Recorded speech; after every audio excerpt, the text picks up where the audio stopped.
अभिनेता पलका शुभचिन्तकका लागि दुःखद खबर। नवलपुर अदालतबाट पनि थुनामा राख्ने आदेश। नाबालिकामाथि बलात्कार अभियोग लागेका अभिनेता पल शाहलाई थुनामै राखेर अनुसन्धान गर्न जिल्ला अदालत पूर्वी नवलपरासीले आदेश दिएको छ। मुद्दा किनारा लगाउने समयसम्मका लागि थुनामै राखेर अनुसन्धान जारी राख्न अदालतले बुधबार आदेश दिएको हो। न्यायाधीश अर्जुन अधिकारीको इजलासले शाहलाई थुनामा राखेर अनुसन्धान गर्न आदेश दिएको हो। शाहलाई बुधबार बेलुकी तनहुँतर्फ पठाएको छ। शाहलाई वैशाख 7 मा पूर्वी नवलपरासी स्थित अदालत हाजिर हुन पनि भनिएको छ। शाह विरुद्ध अधिकतम 14 वर्ष कैद सजाय माग गर्दै अभियोग पत्र अदालतमा दर्ता भएको थियो। नाबालिका गायिकाको परिवारले फागुन 11 गते उजुरी दिएपछि बेपत्ता भएका शाह 15 गते तनहुँ प्रहरीमा आत्मसमर्पण गर्न पुगेका थिए। पीडित परिवारले नवलपुर प्रहरीमा पनि 15 गते जाहेर दिएका थिए। यसअघि गत चैत 10 मा जिल्ला अदालत तनहुँका न्यायाधीश हरिचन्द्र ढुङ्गालको इजलासले पनि शाहलाई थुनामा राख्न आदेश दिएको थियो। शाहमाथि तनहुँ र पूर्वी नवलपरासीमा मुद्दा परेको थियो। शाहलाई तनहुँ कारागारमा राखिएको छ र पुरा जानकारीको लागि पुरै भिडियोलाई हेरेर शेयर गरिदिनु होला। पलको अवस्था देखेर पलका साथीहरू हृदय मिडियामा कसरी लिक भयो जेल भित्रको पलको भिडियो। न्यायाधीश अर्जुन अधिकारीको इजलासले शाहलाई पूर्वपछिका लागि थुनामा राख्ने आदेश दिएको हो। नवलपुरमा नायक पल शाहको बहस सकिएको छ र पल शाहको तर्फबाट 9 जना वकिलले बहस गरिरहेका छन् भने बालिकाको तर्फबाट 5 जनाले बहस गरिरहेका छन्। बालिकाको तर्फ वकिलले पललाई हदैसम्मको सजायको माग गर्दै भने पल शाहको तर्फबाट पल निर्दोष भएको कुरा तर्क सहित पेश गर्दछ। यसअघि जिल्ला अदालत तनहुँको आदेशबाट शाह कारागार चलान भइसकेका थिए। यसको मुद्दामा पनि उनलाई थुनामा राख्ने आदेश आएको हो। पीडित किशोरीलाई विवाह गर्ने प्रलोभन देखाएर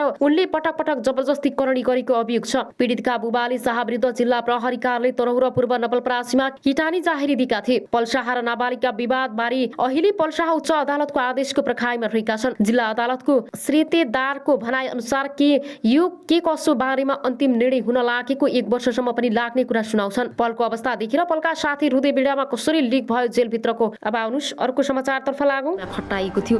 बुधबार उक्त विमानको ब्ल्याक बक्स फेला परेको थियो र ब्ल्याक बक्समा विमान सबै डाटा र पाइलटले गरेका कुराकानीहरूको रेकर्ड रहने भएकोले दुर्घटनाको कारण पत्ता लागेको विश्वास गरिएको छ। अब आउनुस् अर्को समाचारतर्फ लागौं। पार्टीलाई कमजोर बनाउनेहरू बाहिरिँदा राम्रो हुन्छ प्रकाशमान सिंहले बताएका छन्। दोस्रो पटक नेपाली कांग्रेस सभापति बनेका र 5औं पटक प्रधानमन्त्री भएका देउवाले राम्ररी बुझेर भाजपासँगको निकटतालाई अघि बढाउन लागे। पछिल्ला वर्षहरूमा भारत स्वतन्त्र भएपछि एक छत्र राज रहेको भारतीय राष्ट्रिय कांग्रेस कमजोर भइरहेको छ भन्ने भाजपा झन बलियो हुँदै आएको छ। भाजपा भारतका विभिन्न राज्यहरूमा आफ्नो विस्तारलाई अघि बढाउँदैछ तर कांग्रेस एकपछि अर्को गर्दै केन्द्रदेखि राज्यहरूमा पनि आफ्नो उपस्थिति गुमाइरहेको छ। यही अवस्थालाई हेर्दा पनि नेपाली कांग्रेसले पुरानो साथी भारतीय कांग्रेसलाई छाडेर भाजपातिर हात अगाडि बढाएको जस्तो देखिन्छ। लामो समय भारतमा बसेर पत्रकारिता गरेका वरिष्ठ पत्रकार युवराज घिमिरे भारतमा अब कांग्रेस स्थापना दल नभएको कांग्रेसले पनि नेपाली कांग्रेसले भाजपातिर आफ्नो सम्बन्ध अघि बढाउन खोजेको मान्छन्। यसअघि निर्वाचनमा तलमाथि हुँदा पनि भारतीय कांग्रेसले स्थापित दलकै रूपमा मानिन्थ्यो तर अहिले कमजोर भएको छ। नेपाली कांग्रेसले भारतको स्थापित दल कांग्रेससँगै अन्य समाजवादी दलहरू जयप्रकाश नारायणको नेतृत्वमा लगायतका सँग थियो र अहिले भारतमा राज्य समाजवादी पार्टीहरू विखण्डनको प्रक्रियामा छन् उनले भने। उनका अनुसार भाजपासँग नेपाली कांग्रेसको कुनै सैद्धान्तिक निकटता नरहे पनि अब भारतको संस्थापन दल भाजपा नै भएको वा हुने प्रक्रिया रहेको छ। भाजपा सैद्धान्तिक रूपमा नेपालका कम्युनिस्टसँग नजिक हुन सक्दैनन् त्यसैले कांग्रेस र भाजपा नजिक हुनु एकअर्काको बाध्यता हो। घिमिरेले भने यी दुई दल नजिक हुनुमा अलिकति चाहिँ प्रतिक्रियात्मक शैली पनि छ। त्यो के हो भने चीनले विगत 4 वर्ष नेपालका कम्युनिस्टहरूसँग नजिक भएर सम्बन्धलाई सँगै अघि बढायो। त्यसबेला चिनिया कम्युनिस्ट पार्टी पीसीसीले नेपाली कांग्रेससँग सहकारी गरेन। त्यसले पनि नेपाली कांग्रेस र भाजपालाई नजिक ल्याउने काम गर्यो। पत्रकार घिमिरे नेपाली कांग्रेस र भाजपा नजिक हुन लगायत नभएको मान्छन् तर एउटै जस्तो हुनु चाहिँ ठिक नहुने उनको तर्क छ। गल्ली कहाँ हुन्छ भनेर नेपाल र अर्को मुलुकको पार्टीभन्दा फरक हुनुपर्छ भन्दा पनि विगतमा सीपीसीले नेपाल कम्युनिस्ट पार्टीहरूसँग जसरी एउटै पार्टीको विस्तारित रूपको जस्तै गरी सिपथलाई अघि बढाएर छलफल गर्ने काम गर्यो त्यही कुरालाई निरन्तरता दिएर सभापति देउवाले नेपाली कांग्रेसलाई भाजपाको विस्तारित रूप नबनाउनु भन्ने हो। उनले भने भारत भ्रमणमा जाँदा देउवाले प्रतिपक्षी दलका नेताहरूलाई भेट्ने कार्यक्रम छैन। उनले भाजपाको कार्यालय गए। उनले भने उनले के बुझ्ने पर्छ भने उनको पार्टी फरक हो भाजपाको विस्तारित रूप होइन कम्युनिस्टहरूले गरेको गल्ती देउबाले दोहोऱ्याउनुहुन्न। देउबाले आफू सत्तामा आएपछि 14 महाधिवेशनको तयारी स्वरूप मुलुकको सत्तारूढ पार्टी बीचको सम्बन्धलाई विस्तार गर्न असोज 21 देखि 25 सम्म पूर्व प्रधानमन्त्री प्रकाश शरण महतको नेतृत्वमा उदय शमशेर राणा र अजय कुमार चौरसियाको 3 सदस्यीय टोलीको भारत भ्रमण गराए। चौथा युवानको निमन्त्रणमा गएको उक्त टोलीले नयाँ दिल्लीमा भाजपामा शीर्ष नेताहरूसँग भेटवार्ता गर्नुको साथै बनारसको भ्रमण समेत गरेको थियो। प्रधानमन्त्री देउबा पनि आइतबार बनारसकै काशी विश्वनाथको दर्शन गरेर नेपाल फर्कने कार्यक्रम रहेको छ। पूर्व राजदूत उपाध्याय प्रधानमन्त्री देउबाको बनारस भ्रमण पनि भाजपासँग नजिक बन्नको लागि सांकेतिक रहेको छ।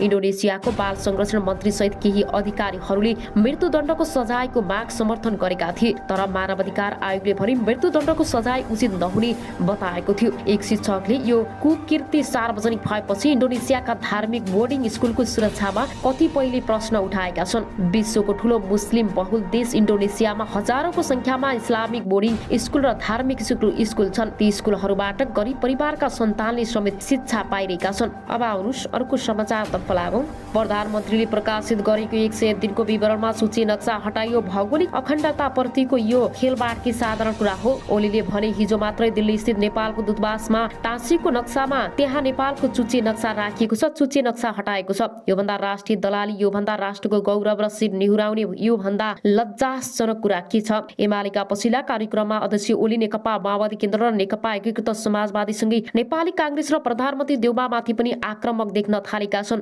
प्रतिपक्षी दलका नेता ओली आखिर किन आक्रमक बन्दैछन्? राजनीतिक विश्लेषणहरू आगामी दिनमा आक्रामकता झनै बढ्ने बताउँछन्। उनीहरूले आसन्न चुनावमा एमाले र कांग्रेस बीच सीधा प्रतिस्पर्धा रहेका कारण ध्रुवीकरण गराउन खोजेको बताउँछन्। कांग्रेस प्रत्यक्ष रूपमा प्रतिद्वन्दी हो। 750 स्थानीय तहमध्ये कांग्रेस र एमाले बीच 500 भन्दा बढी स्थानमा सीधा प्रतिस्पर्धा हुन्छ। त्यस स्थानीय तहका कांग्रेस र एमाले मध्ये एउटा पहिलो अर्को दोस्रो हो। राजनीतिक विश्लेषक पुरजन आचार्यले भने सीधा प्रतिस्पर्धा हुने ठाउँमा यसपटक कांग्रेसले बाजी मार्ने अवस्था छ। कम्युनिस्ट फुटेको कारण त्यस्तो अवस्थामा भएको हो। त्यसैले ओली एन्टी कांग्रेस विरोधी भावना उत्पन्न गराएका चुनावलाई ध्रुवीकरण गराउन चाहनुहुन्छ। गत स्थानीय तहको चुनावमा 294 स्थानीय तहको प्रमुख र 333 प्रमुख जित्दै एमाले पहिलो स्थानमा रहेको थियो भने 266 प्रमुख 223 उपप्रमुख जित्दै कांग्रेस दोस्रो स्थानमा आएको थियो। ओली प्रधानमन्त्री हुँदा प्रमुख प्रतिपक्षी दलको नेताको रूपमा सरकारको भूमिका प्रति आलोचना र विरोध गर्न नसकेको भन्दै कांग्रेसभित्र सभापति देउबाको कडा आलोचना समेत भयो। त्यस अवधिमा पार्टीभित्र देउबा विरोधी कित्तामा रहेका रामचन्द्र पौडेल र शेखर कोइरालाहरूले भने